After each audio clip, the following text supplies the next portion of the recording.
Thinking positive thoughts is not enough to fuel your well-being. That's because you are an emotional being at your core. Hi, I'm Josephine Tite, founder of Positivity Center and a well-being consultant. Join me in conversation with friends who are willing to be vulnerable and share how they lean into their emotional center. Stop pouring from an empty cup, my friends, and instead lean in and learn to trust your heart. Welcome to Wellbeing That Works version 2.0, a heart-based approach. All right. Good morning. Hello and welcome. It's morning. This is the earliest probably show I've ever recorded, thanks to my availability and Rose being an early morning person. She checked 8:30 in the morning. I'm not a morning person, but anyway, I'm so happy to be here with my guest Rose today. I will let her say a few words about herself and introduce herself to all of you out there. Hi, Rose. Hi, good morning. And you know what? I have to be honest. I kind of cringed when I clicked on 8:30 a.m., but I thought that is the best day and time right now in that schedule. And that's why I was sort of apologetic when I said, sorry, I did, but I knew it was going to be good because we're still fresh and we haven't started the day kind of yet. And so I think a lot of the ideas and thoughts are still very there. Talked about that, right? We haven't been tainted by the moods that can come with the day. Oh my God. Yeah. My name is Dr. Joudi, and I'm a researcher and an academic and a lover of imparting knowledge around growing older and diversity of older people. I've worked with refugees, immigrants, what we call newcomers, in various ways. And I've always been interested, being an immigrant myself, of how our lives evolve and develop compared to others who live, more or less in that mainstream life because of the linguistic and cultural differences of immigrants and refugees. And we have met through our love of working with older people. I know. So I love sharing that passion. It really ignites conversation.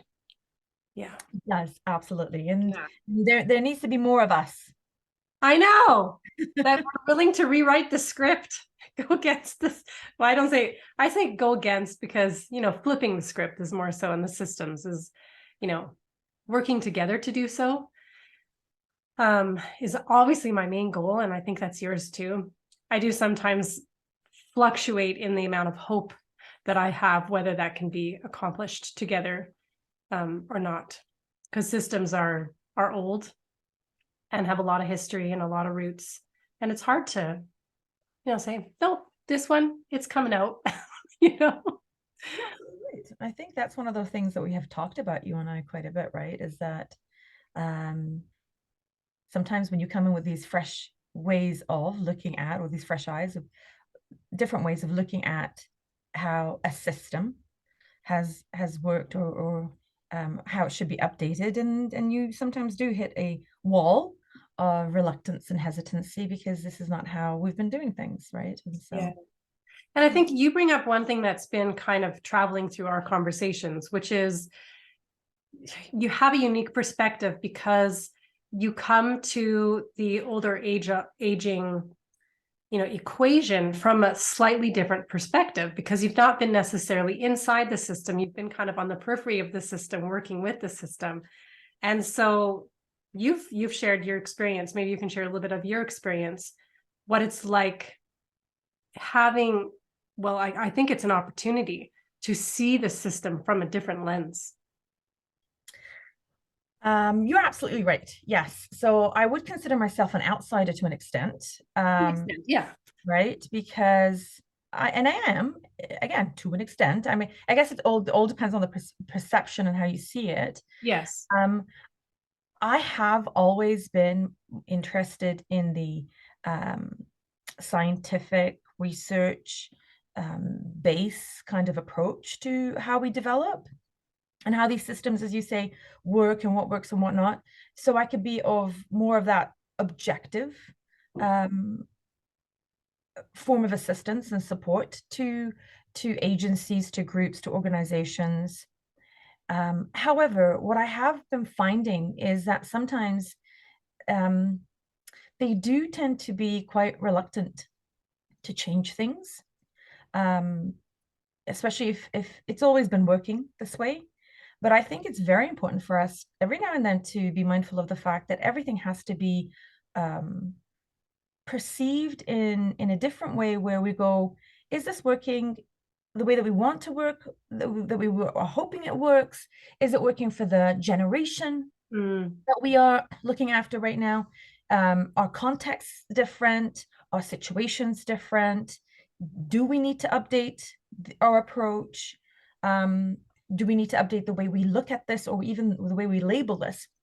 And a classic example was something I was reading just yesterday, of people looking into life enrichment directors in senior living and their approach of how they fill calendars, right? Activity calendars. It depends on your organization. I guess they call them life enrichment. Sometimes they call them activity directors. They're basically doing the same thing, which is having forms of activities and events in a calendar, and having their residents show up to them, I guess, or attend them.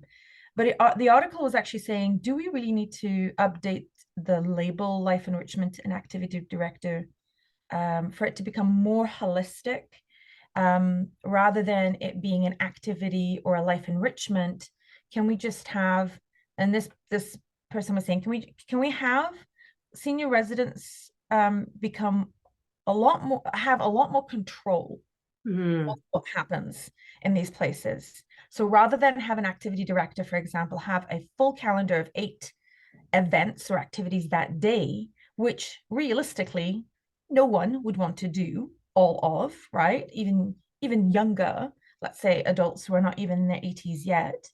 The reality is the majority would either choose 1 or 2 a day, and then they go about their day. Because even when you look at how we live our lives in the within the communities or societies that we live in, we don't pack our days with events like these, right? And so so the approach of this article is really quite interesting, because they're saying we really need to update and get rid of some old ways of how we run some of these places, and think about, in fact, the current baby boomers who are in these places. They want more control, they want more independence, they want more of a say. Are we actually giving them those things, or are we just running these places the same way that we ran them 20, 30 years before? Yeah. So to me, those things are fascinating. I think that the traditional sense of, recreation, as you call it, or life enrichment, was to fill up somebody's life. I'd love to see that shift to helping somebody fill up their own life. In other words, where are moments where they can take the initiative, depending on, obviously, the community they live in, the context, their cognitive and physical capabilities and whatnot. Obviously, we have to be mindful of that. But there are instances I've met people who, come from. I remember particularly, I had this one client, and she was in her 90s, and she was a feisty lady, but she had so much like spirit left in her, and she used to be a nurse. So she had this real nurturing way of like wanting to take care of people around her that couldn't take care of themselves the way she could. But it was like, of course, because of legal reasons, like, you can't touch that person, you can't give that person something to drink, you can, and so she's like, she really shut down. Like, that would be a real purpose maker for her. Right. Absolutely. And even the label, like I was thinking about it. For me, it's sometimes it's just an article. Like it gets me thinking the entire day. So even the title itself, a life enrichment director, for me gives the impression that I'm going to tell you what enriches your life, and it should be the other way around. You tell me what enriches your life, and then we'll figure out a way where we can make that available whenever you need, as opposed to having a list of events that day.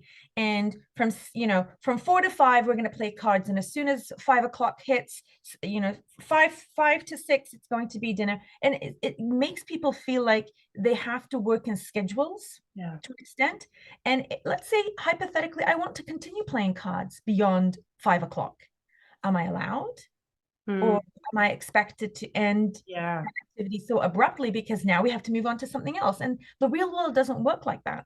The real world, sometimes time catches you off guard and you've immersed yourself in something for such a long time. You go, oh, heck, I've been here doing this for this number of hours, right? Yeah. So when we look at how we're trying to talk about how these places should be perceived as a new place and a new home, well, what is a home? Mm. Define a home, ask the person to define what a home is, and then see if what you're actually creating it is in fact a home, or is it still a very limiting and restrictive environment where you pepper it with some values that you think sound very nifty and cool, but in fact you're still limiting the older person, just like you were saying with, Yeah. the resident that you knew, that you're not allowing them to live a purpose that aligns with their values and with who they are and who they want to be. Mm-hmm. Especially when they know. They don't always know. Like, but when they know and we say, no, sorry for this reason or that reason, even though they're good reasons, to me, they're not good enough. You can't. That's exactly it. Nothing shuts down the spirit more than, no, you can't. You can't, right? And another article that I came across actually talked about what we have, what we make available in senior living as well. And I don't know how we're talking about senior living right now, but there we are. Um, it was talking about, again, providing a variety of options and allowing people that sense of control and competence, right? And saying, think about things such as clothing and eating junk food. Mm. In the real world, we have control over that. If we wanted to eat a chocolate bar that day, we'd eat a chocolate bar. If we wanted to have a pack of chips, we'll have some chips. If we wanted to go shopping and change an outfit that we or an outfit, we would go and do that. However, looking at some of these places where older adults might be limited physically to be able to do that themselves, you've taken away all of that. They can't eat junk food because it's not healthy for them, and we have to have dietary restrictions, etc., etc. How about the clothes that they wear? I mean, some people might not care about that. They think, okay, well, those are just materialistic things, right? But if you ever wanted to change a top or buy a new sweater, or your jacket has a hole in it, if you were living in your own home, you might have the means to be able to do that and go and get yourself a new jacket. But when you're living in senior living, are we providing that to people who can't because of, let's say, transportation restrictions at that point? So that article was actually suggesting we should have tuck shops. We should have maybe even events that occur once a month or every couple of months where there's an opportunity to either have a consignment shop come into the residents, the community, or maybe have an opportunity to take the adults to a place where they can buy That reminds me of some work we were doing a few years ago, and that's exactly what the community did. They set up a tuck shop, and the person was a resident who was running it. And it was just so beautiful talking to her, because my conversations with her weren't, because there's the thing, right? There's the material thing that they're attracted towards, and then there's the reason why they're attracted towards it. And that's usually attached to something they value. And so when you can really get down at the value, I do believe that it opens up different opportunities for different objects or experiences to fill that value. So I know when COVID happened, they had to shut down the tuck shop. And I just thought, gosh, I wish I was working with her prior to COVID, because we ended up meeting her during the time where the tuck shop was closed and was going to look at reopening. Because then my goal would have been to sit down with her to say, well, what did that mean to you? What did it give you? What value was it filling? And let's look at other ways to fill that value.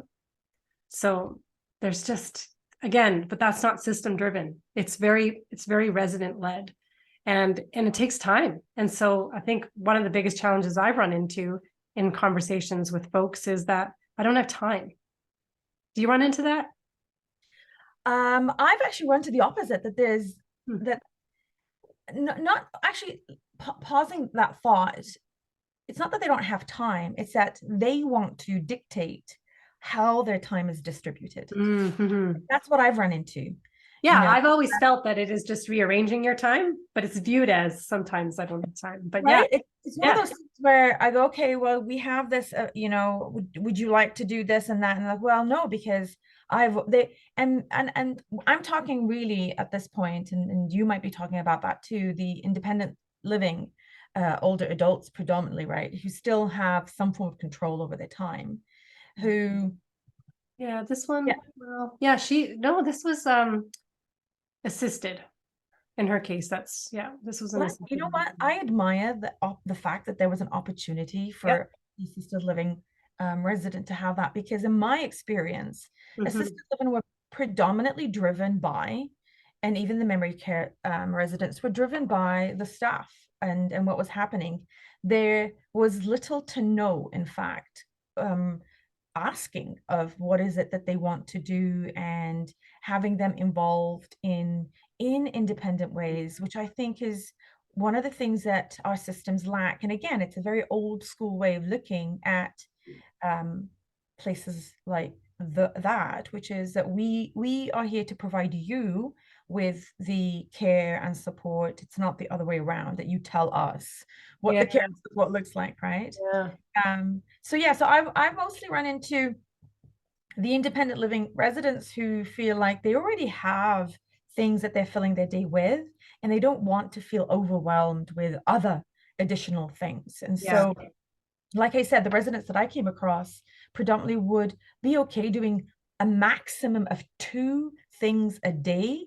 If you're lucky, we would get them to do one, and they would pick and choose. Um, and sometimes they'd go a whole week without doing anything because they don't feel like it's something that spoke to them or that they yeah, had an interest in, or in a way, even if it was something new, there was an yeah, approach where you can actually talk to them about how would you like to at least try it out and yeah. see if there's something that you'd like to do. And so again, the systems work in a very old-fashioned way, which is we're going to have a general idea of what the generation wants, put them in calendars, and then hope that they show up because we're giving them a variety that week. And it does not work that way. So, I mean, it's just, I love how this conversation is going because this is a topic that the two of us are so passionate about it. And usually I talk about like your personal well-being, but I think I'm just going to keep going this direction and ask you, what do you see when you're working with older adults? And please include like some of your experience with immigrants and that kind of thing too, because like that's a lens that I don't necessarily have. You know, I was born here, raised here in Calgary, serve people that are from here or maybe from Saskatchewan, but that's kind of it, right? What's fueling their well-being from what you've seen and from your experience? What do you see? And I mean, you might have to generalize a little bit, but you know, there might be a couple examples that come to mind of just what's really fueling that older In any group, regardless of whether or not you're linguistically or culturally different, any person wants to do something that has meaning, has value, is aligned with their life stories and their journeys. Anyone. It doesn't matter where you come from or what color your skin is or what your experiences are. You want to do something that's meaningful, that Mm. speaks to you, that's aligned with your beliefs, your culture. And an easy way sometimes is really just to ask people, what is it that like you say, what is it that fuels you? What is it that excites you? What is it that you're passionate about? What is it that we can provide you that is something that gets you motivated and Mm. excited about your journey in life? And so I find that when we dig in a little bit and do a bit of elbow work and actually genuinely and with really, really good intention, find out what the backgrounds of some of these people are. And when I did work in senior living, I created a life story booklet where we'd ask there would be questions in there that would ask the residents things like, what did you enjoy doing? Do you play an instrument? What are your interests? What food do you enjoy eating? What celebrations do you enjoy celebrating? Just things to get us to know the person on a little bit more of a deeper level initially. And of course, in the meantime, you're trying to build rapport and trust. You can't dive in and assume that people will open up and it's easy like that. You really have to make sure that with any group, and I think especially with immigrants, I found that older immigrant adults, um, or immigrants in general, if they come from a background where they've had some form of um, uh, a mistrust or a problem, I guess, generating rapport and trust with authority or with people who have status of some sort, they're not really easy to open up unless they trust you and you are worthy of that trust, right? And then they start to maybe dive into their interests and what works for them and what doesn't. And so what I found is that a lot of the resources that we have here that cater for older adults really still look at older adults as a homogeneous kind of group. As it's worked for one, should work for others, and it doesn't work like that. And I've also even talked to organizations about how, they'll say something like, well, we have it interpreted and translated into all these languages. And I said, that's great. I said, but it's beyond you just verbatim translating a pamphlet from word to word. It's who is sharing that information. Do they trust this person? Is there something else that's not just very surfacey in how you're showing them that you're culturally aligned or linguistically aligned? Do you do things beyond just the translated pamphlets? How would you work with an older adult who speaks English and think about what is it that you're doing? You go above and beyond sometimes. And what is the equivalent for an immigrant older adult who's culturally and linguistically different? There's usually a huge disparity between what they offer immigrant older adults and what they offer English speaking or more Western adults. And I found that as well working with not-for-profits, that they would say things like, well, we have an older adult social event or a day or a room where they sit and gather in our agency. And I say, well, that's great. So who is it that actually shows up? Well, it's these particular ethnic groups. And I say, don't you realize that people who access your resources are people who are familiar with that kind of system? They come from a country or a cultural background in which these resources are available. And so that it's a familiarity. I know that if I come to Canada, it's like back home where they have an agency to help me out. There are many people, and I'm going to name people from the Middle East, Afghanistan, for example, Iran, people from the African continent, for example, in which some of these resources are not a norm in their societies. Mm-hmm. And as a result, they might not know of the existence of those resources when they move to Canada. And so just because 3-4 particular ethnic groups attend your event, in my opinion, doesn't mean that you've succeeded in reaching out to all the diverse older adults. So, yeah. I know. And starting somewhere too. So hard. Okay, I have one final question for you, because I was really thinking when you were describing to me sort of the questions that you ask when you were working in senior living, and maybe you can think of an example. Don't mean to put you on the spot, but when did you find that you shifted from asking, what are you interested in, to, what are you more passionate about? What's going to fuel you? What's going to excite you? Because there were some words you used before you described the questions you asked. And then if I heard correctly, you said you use those questions to sort of develop this trust, right? Because it's sometimes awkward. Like I've been told, like, you can't ask that kind of a question. And I'm like, well, you never know. If you give them permission to say they want to answer it or not, then really you're still giving them autonomy. And you have to frame it that way too. But yeah, have you been through a relationship where you've shifted from, hey, tell me something you're interested in, or like foods you like to eat, to like, tell me about you, like what really jazzes you? I'm going to be honest. The only reason why we had the document is because the system was one in which required at least some form of understanding of what is the demographic and what is the backgrounds of the residents moving in. So I created it just as a form of having some form of documentation. Yeah. And however, I wasn't going to use necessarily that to understand Mm. what my residents who my residents are. I was predominantly using it as more, like you said, almost like a starting point to Cool. understand who they are.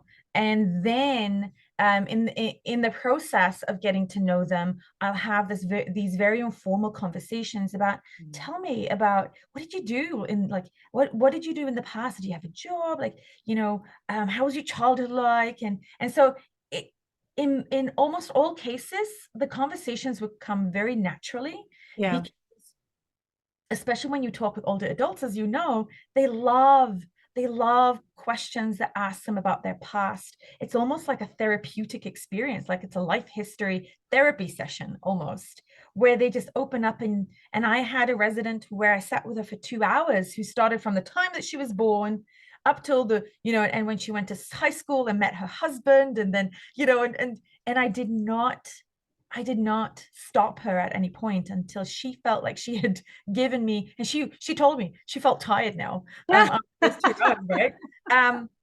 But for me, I wanted them to really tell me who they were. The documents were really just me satisfying the higher management team, really, just to say, yeah, okay, you wanted this, here they are. But it was the other stuff that I was far more interested in. Yeah. Sitting down and just chit-chatting. And sometimes it's a one-off where you just sit down and you get as much as you can. And sometimes it's just small pieces that they would share with you every now and then. They'd stop you in the corridor and go, I want to tell you about that time where this thing happened. And I had those moments too. I had it when I'd be stopped and we'd have like 5-10 minutes of a conversation, and then the next time we meet, it will be almost like they would continuously supplement me with information about who they were in the past. And it gave me a really good idea of who they are now, and where they want to be, and who they want to be in the future.